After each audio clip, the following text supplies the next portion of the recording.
चलिए दोस्तों, अगले पॉइंट पे चलते हैं, एनर्जी पे। ऊर्जा, ऊर्जा को क्या कहते हैं इंग्लिश में? एनर्जी।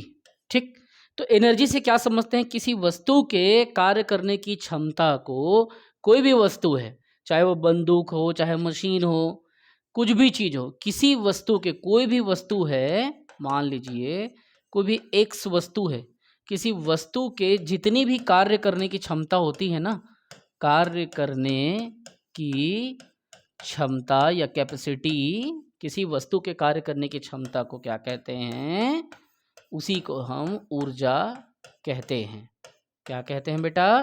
कोई भी वस्तु के, कोई भी वस्तु, एनीथिंग, कोई भी वस्तु, मान लो मोबाइल जिससे रिकॉर्डिंग हो रहा है, तो उस वस्तु के जितनी वो परफॉर्मेंस दे रही है, कार्य कर सकती है, जितना रिकॉर्ड कर सकती है, उसकी क्षमता को क्या कहते हैं? ऊर्जा कहते हैं। जितनी उसकी कैपेसिटी है, उसी को कहते हैं अपन ऊर्जा।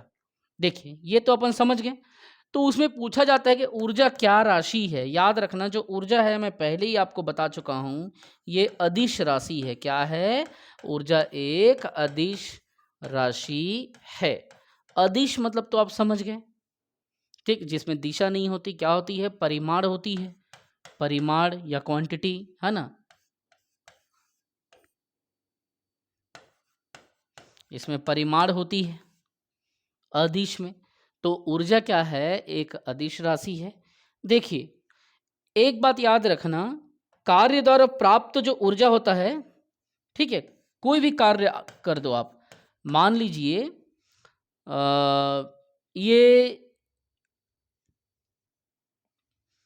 कार्य में कोई भी मशीन का अपना काम लेते हैं ना, तो कार्य द्वारा जो भी प्राप्त होगा हमको ऊर्जा, कार्य के द्वारा जो प्राप्त ऊर्जा है, ऐसा पूछा जाता है, उसे क्या ऊर्जा कहा जाता है? तो काम करने के द्वारा जो भी हमको ऊर्जा प्राप्त होगा, वो यांत्रिक ऊर्जा कहलाता है। क्या कहलाएगा? यांत्रिक ऊर्जा कहलाएगा। आपसे व्यापम पूछेगा कि कार्य करने के दौरान जो भी ऊर्जा हमको प्राप्त होगा, मतलब वर्क डन, काम करके जो ऊर्जा आपको प्राप्त होगा, वो क्या कहलाएगा? यांत्रिक ऊर्जा कहलाता है। ऐसा पूछा गया है पहले व्यापम में। पूरा अदिश राशि है, फिर कार्य द्वारा प्राप्त ऊर्जा क्या कहलाता है? यांत्रिक ऊर्जा। और ये जो है वस्तु के कार्य करने की क्षमता को क्या कहते हैं? ऊर्जा कहते हैं। अब देखना, इसकी दो प्रकार होता है। इसका क्या होता है? दो प्रकार होता है। एक होता है गतिज ऊर्जा, पहला गतिज ऊर्जा, दूसरा होता है आपका स्थितिज ऊर्जा। गतिज ऊर्जा और स्थितिज ऊर्जा, इसके दो प्रकार होते हैं।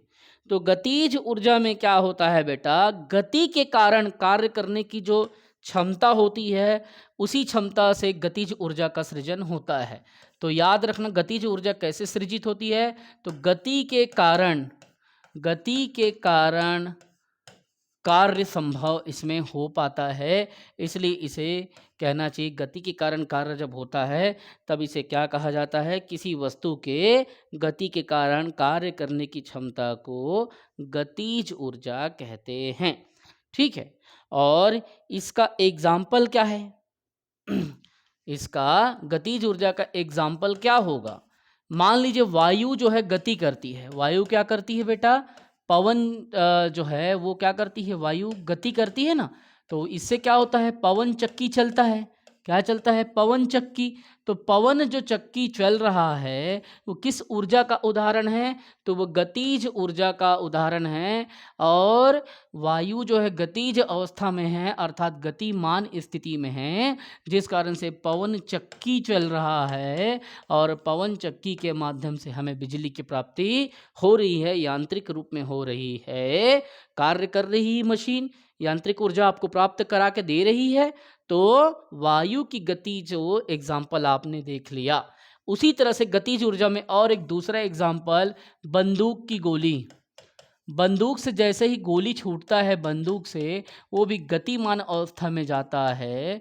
तो आपसे पूछा जाएगा कि बंदूक की गोली जब छोड़ा जाता है, जब साधा जाता है किसी भी पॉइंट पे, किसी व्यक्ति को या किसी जानवर को या किसी वस्तु को, तो वो किस ऊर्जा के द्वारा उसे साधता है? तो वो गतिज ऊर्जा होता है।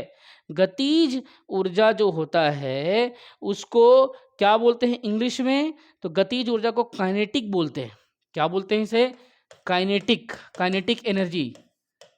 ठीक, जबकि अब आती है स्थितिज ऊर्जा की। स्थितिज जो ऊर्जा है किसी वस्तु की विशेष स्थिति के कारण इसका सृजन होता है। मैं सब नोट्स में लिखा हूँ और नोट्स की चीज़ों को ही बता रहा हूँ। कोई भी वस्तु की विशेष स्थिति जब उसमें होती है ना, विशेष स्थिति उसमें होती है, इसीलिए कहना चाहिए कि विशेष स्थिति के कारण ही उसमें स्थितिज ऊर्जा आती है। क्या आती है? स्थितिज ऊर्जा। ठीक है, और इसी से ही जो भी कार्य होता है स्थितिज ऊर्जा कहलाता है। जैसे उदाहरण के लिए कोई एक स्प्रिंग है, ठीक, स्प्रिंग को जब आप दबाते हैं, आपस में प्रेस करते हैं, तो इसका भार जो है दब के यहाँ तक आ जाता है। जैसे आप इसको स्वतंत्र करते हैं, ये फिर से पुनः अपने इस रूप में आ जाता है।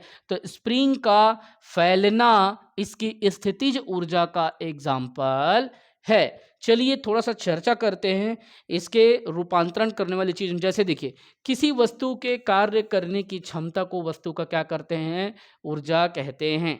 ऊर्जा क्या है? एक अदिश राशि है। इसका मात्रक क्या है बेटा? तो जूल है। याद रखना, जिस प्रकार से कार्य का मात्रक भी जूल लिखा जाता है, कार्य में भी हम क्या करते हैं?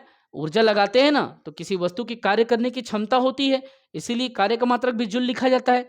और यहाँ पे ऊर्जा एक अदिश राशि है, तो ऊर्जा का मात्रक क्या होगा? जूल होगा। ऊर्जा से भी काम हो रहा है, ऊर्जा से भी काम हो रहा है और कार्य से भी काम हो रहा है, तो कार्य का मात्रक भी जूल और ऊर्जा का मात्रक भी जूल। ठीक है, तो ऊर्जा क्या है? एक अदिश राशि है।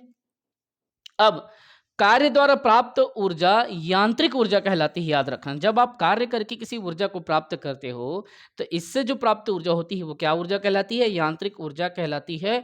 ऊर्जा दो प्रकार की होती है। गतिज ऊर्जा जो मैं बताया हूँ, है ना, गतिज ऊर्जा के बारे में एग्जाम्पल भी दिया हूँ, बंदूक के बारे में बताया हूँ, एग्जाम्पल दिया हूँ ना आपको। जस्ट आपने देखा होगा, अभी मैंने बताया कि गतिज ऊर्जा गति के कारण कार्य करने की क्षमता उसमें होती है, जैसे बंदूक या पवन चक्की का चलना उसके गति के कारण।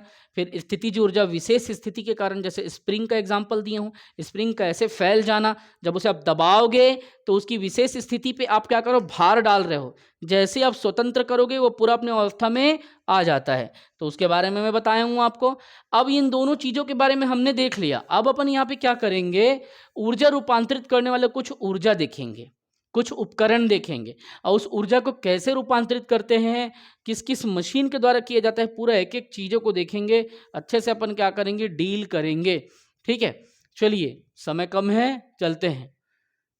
अब देखेंगे अपन डायनेमो। इस क्वेश्चन को 7 बार से 8 बार मैंने देखा है कि डायनेमो से क्या प्राप्त होता है ना। तो ये डायनेमो से यांत्रिक ऊर्जा को विद्युत ऊर्जा में बदलते हैं। पहली बात तो आप इसे याद रखेंगे, आप इसमें गलती नहीं करेंगे। बहुत सारे बच्चों ने टेस्ट में गलती कर दिया था। तो डायनेमो से, जो डायनेमो होता है उससे क्या मिलता है? तो यांत्रिक ऊर्जा को विद्युत ऊर्जा में ये कन्वर्ट कर देता है डायनेमो। आपने देखा होगा, मैकेनिकल जो एनर्जी होता है उससे बिजली हम लोग निकाल लेते हैं, है ना। डायनेमो घूमते घूमते रहता है। आप बहुत सारी चीज़, अब टरबाइन का कॉन्सेप्ट जब बताऊंगा तो डायनेमो में जाऊंगा, अभी उसमें नहीं जाऊंगा। तो यांत्रिक ऊर्जा को विद्युत ऊर्जा में बदलते हैं, किसके द्वारा? डायनेमो के द्वारा। ठीक है, डायनेमो। अब मोटर, आप सभी ने विद्युत का मोटर देखा है। विद्युत मोटर से क्या होता है? विद्युत मोटर्स को आप यांत्रिक ऊर्जा में बदलते हो, आपने देखा ही होगा। इधर बिजली से मोटर चल रहा है और उसके द्वारा क्या है, जब मोटर चल रहा है तो इधर आटा चक्की थर थर थर एकदम घूम रहा है। तो हमने क्या किया? विद्युत से ऊर्जा लिया और विद्युत से ऊर्जा लेके हमने क्या किया? यांत्रिक में, मैकेनिकल में उसको कन्वर्ट कर दिया। तो विद्युत मोटर, विद्युत से हमने क्या किया? मोटर को चलाने के लिए ऊर्जा लिया। ठीक, अब अपन क्या करेंगे? यहाँ पे देखेंगे माइक्रोफोन के बारे में। माइक्रोफोन, फोन मतलब ध्वनि। तो ये क्या करता है? ध्वनि ऊर्जा को विद्युत ऊर्जा में बदल देता है। आप गाना उना सुनते होंगे, हेडफोन वगैरह भी देखे होंगे, है ना। तो इससे क्या होता है? ध्वनि जो ऊर्जा है, जो साउंड है, उसको विद्युत ऊर्जा में ये क्या करता है? ध्वनि ऊर्जा को विद्युत ऊर्जा में बदल देता है। माइक देखे हो? माइक, माइक में आप कुछ बोलते हो, ध्वनि देते हो, तो वो क्या करता है? विद्युत के माध्यम से, माइक से इलेक्ट्रिक लगा रहता है ना, ये जैसे माइक है, जैसे मेरा आवाज़ आ रहा है तो मैं इसमें क्या ध्वनि ऊर्जा दे रहा हूँ, साउंड दे रहा हूँ, वो क्या कर रहा है? विद्युत ऊर्जा में कन्वर्ट करके ज़्यादा आवाज़ आपको प्रोड्यूस कर रहा है। ठीक है, तो माइक्रोफोन के इसको याद रखना। फिर उसके बाद में आता है लाउड स्पीकर। ये क्या करता है? जो विद्युत ऊर्जा रहता है उसको ध्वनि ऊर्जा में बदलता है। कैसे? आपने देखा होगा लाउड स्पीकर, जैसे कि ये इसमें इसमें लगा है डिजिटल बोर्ड में लाउड स्पीकर। मैं इसमें कोई गाना चलाऊंगा तो वो गाना किससे चल रहा है? बिजली से चल रहा है। हीरो नाच रहा है, हीरोइन नाच रही है, एक्टर एक्ट्रेस गाना गा रहे हैं, सिंगर गाना गा रहे हैं, तो विद्युत ऊर्जा, विद्युत से ही ये डिजिटल बोर्ड चल रहा है। और वो मेरे कान तक किस रूप में पहुंच रहा है? ध्वनि के रूप में पहुंच रहा है ना। तो लाउड स्पीकर का काम क्या है कि विद्युत जो भी एनर्जी इसको देगी उसको ध्वनि के रूप में यहाँ कान तक पहुँचाना, कर्णों तक पहुँचाना। तो लाउड स्पीकर जो विद्युत ऊर्जा को ध्वनि ऊर्जा में कन्वर्ट करता है। अब आएगा बिजली का बल्ब। बहुत ईजी है भाई। तो बिजली का बल्ब का है, बिजली से चल रहा है मतलब विद्युत से चल रहा है, तो विद्युत ऊर्जा को किस में बदलेगा? वो प्रकाश ऊर्जा में या ऊष्मा के ऊर्जा में, क्योंकि बल्ब से ऊष्मा हीट का आभास आपको होता है ना। अब प्रकाश भी बल्ब से मिलता है आपको, ये चीज देखे होंगे। अब उसी तरह से सोलर सेल, सोलर सेल आप घर और में लगे रहता है, देखे हो तो क्या करता है? सूर्य के ऊर्जा को पकड़ता है, फिर उसे बिजली चलाता है, बल्ब चलाता है, पंखा चलाता है, हमारे यहाँ लगा हुआ है। तो सोलर सेल जो है सौर ऊर्जा को क्या करता है? विद्युत ऊर्जा में कन्वर्ट करके दे देता है आपको, कि सूर्य का जो जो लाइट आएगा बिना आपको पैसा लगाए, एक बार आप सोलर पैनल में आप खर्चा कर दो, उसके बाद में आपको हमेशा घर बैठे मिलते रहेगा, है ना। तो ये चीज़ है। अब मोमबत्ती से आपसे पूछा जाएगा कि भाई मोमबत्ती क्या करता है, किस चीज़ का कहना चाहिए कि मोमबत्ती के अंतर्गत आता है, तो आप यहाँ पे आंसर देके सेटिस्फाई करेंगे। देखिए मोमबत्ती क्या करता है, रसायन वाला चीज़ है ना, देखे हो जब उसको जलाओगे तो वो क्या करता है? धीरे धीरे पिघलते जाता है, लाइट देते जाता है, तो वो क्या करता है? रासायनिक ऊर्जा को प्रकाश और ऊष्मा ऊर्जा में बदल रहा है। जैसे बल्ब क्या किया था? हीट दे रहा था हमको, बल्ब से लाइट जल रहा है तो बढ़िया गर्म गर्म लग रहा है ना ठंडी के टाइम पे, तो उष्मा उससे मिल रहा है, उष्मा ऊर्जा मिल रहा है। अब प्रकाश भी दे रहा है तो प्रकाश ऊर्जा भी मिल रहा है। तो मोमबत्ती से रासायनिक ऊर्जा को क्या हो रहा है? प्रकाश ऊर्जा में बदला जा रहा है। अब विद्युत का हीटर, हीटर तो सभी के घर में है भाई, सभी ने देखा है हीटर, कोई नई चीज है नहीं। तो विद्युत का हीटर क्या करता है? बिजली से ऊर्जा लेता है और ऊष्मा आपको प्रदान करता है ना। ऊष्मा चलता है ना विद्युत के हीटर में, ऊष्मा निकलता है, हीट निकलता है, देखे हो ना। अब किससे चलता है? तो प्लग आप बटन को दबा देते हो फट से और उससे हीटर चलना चालू हो जाता है। तो ये चीज़ भी आपने देखा होगा। तो विद्युत हीटर किससे चलता है? विद्युत ऊर्जा को ऊष्मा ऊर्जा में परिवर्तित करता है। अब अपन यहाँ पे देखेंगे जलता हुआ कोयला, जो कोल होता है, वो रासायनिक ऊर्जा को क्या करता है? ऊष्मा ऊर्जा में बदलता है।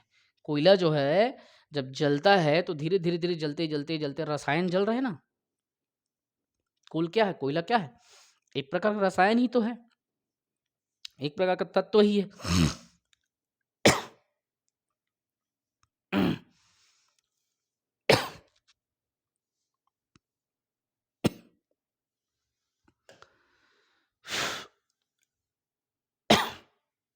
अब देखिए प्रकाश विद्युत सेल, प्रकाश जो होता है, प्रकाश विद्युत सेल के लिए बोल रहा है। प्रकाश विद्युत सेल प्रकाश सेल, आप देखा होगा सेल होता है, ठीक। वो क्या करता है? प्रकाश ऊर्जा को विद्युत ऊर्जा में कन्वर्ट कर देता है। प्रकाश सेल, कई कई सेल ऐसे होते हैं जो सूर्य के प्रकाश से क्या करते हैं? चार्ज हो जाते हैं, है ना। तो प्रकाश से वो क्या कर रहे हैं? ऊर्जा प्राप्त कर रहे हैं, और बाद में वो उसी चार्जिंग से आपको बिजली मिलती है, विद्युत मिलती है, मतलब लाइट आप देखे होंगे विद्युत ऊर्जा में कन्वर्ट होता है ना। तो वो चीज़ें हैं। विद्युत सेल, ये इलेक्ट्रॉनिक जो विद्युत होता है उसके बारे में। विद्युत सेल ये क्या करता है? ये रासायनिक ऊर्जा को विद्युत ऊर्जा में बदलता है, मतलब इसमें सूर्य का प्रकाश का इसमें कोई ज़रूरत नहीं होता, प्रकाश ऊर्जा का, ठीक है। ये प्रकाश ऊर्जा को विद्युत ऊर्जा में बदल रहा है, प्रकाश से विद्युत ले रहा है, ठीक है, प्रकाश सेल से। लेकिन ये विद्युत सेल में क्या है? रासायनिक ऊर्जा को विद्युत ऊर्जा में बदलना है। खैर ये सब चीज़ नहीं पूछता, ऊपर का ही ज़्यादा पूछता है। ये सितार को देख लो, सितार थोड़ा घुमाने के लिए आपको यूज कर सकता है। ये क्या कर सकता है? यांत्रिक ऊर्जा को ध्वनि ऊर्जा में बदलता है। सितार जब चलता है तो आप जो मैकेनिज्म होता है उसका, बटन उटन को दबाते हो, टिंग टिंग ये सब जो सितार उतार बजता है ना, तो ये क्या है? यांत्रिक ऊर्जा है, वो याद रखना। मैकेनिकलिज्म मतलब मैकेनिकल का उसमें पूरा कॉन्सेप्ट लगा रहता है सितार में। तो यांत्रिक ऊर्जा को किसमें? साउंड निकलता है ना, बटन जैसे आप दबाओगे तो उसके मैकेनिज्म को दबाओगे तो क्या निकलता है? ध्वनि निकलता है ना। तो वही चीज़ बोल रहा है कि यांत्रिक ऊर्जा को ध्वनि ऊर्जा में कन्वर्ट करता है। तो ये जितना हमने को ज़रूरत था हमने किया। अब आगे हम क्या करेंगे? अगली क्लास में ग्रेविटी के बारे में देखेंगे, गुरुत्वाकर्षण के बारे में देखेंगे। अब देखेंगे कि वो किस चीज़ों को कैसे वो करता है ना, अपने ऊपर लेता है, इसका मान क्या होता है गुरुत्वाकर्षण का। देखेंगे 9 इसका जो मान होता है जी का 9.8 होता है मीटर प्रति सेकंड स्क्वायर। ये सबको देखेंगे, मेन मेन कॉन्सेप्ट देखेंगे, गुरुत्वाकर्षण का कैसे उपयोग होता है। एक साथ अगर लकड़ी को मतलब मान लीजिए हम आसमान से फेंक रहे हैं, तो एक तरफ जो गेंद है लकड़ी का गेंद है, मतलब वुडन का है, और एक तरफ जो है स्टील का है ना, स्टील का। दोनों को एक साथ फेंके आसमान से, तो धरती पे जब दोनों गिरेगा तो ये भारी है, ये कमज़ोर है, कौन पहले गिरेगा? सब कॉन्सेप्ट हम लोग आगे डील करेंगे कि कौन पहले गिरेगा, कौन पहले नहीं गिरेगा, या दोनों एक साथ गिरेगा, अपन आगे की क्लास में डील करेंगे, ठीक है? फिर उस क्लास में अपन जाएँगे। तो चलिए अभी आप क्या करें, जो पढ़ाया हूँ उसको रिविज़न करें, और रिविज़न से ही आगे आप बढ़ सकते हैं। ठीक है? जय हिंद।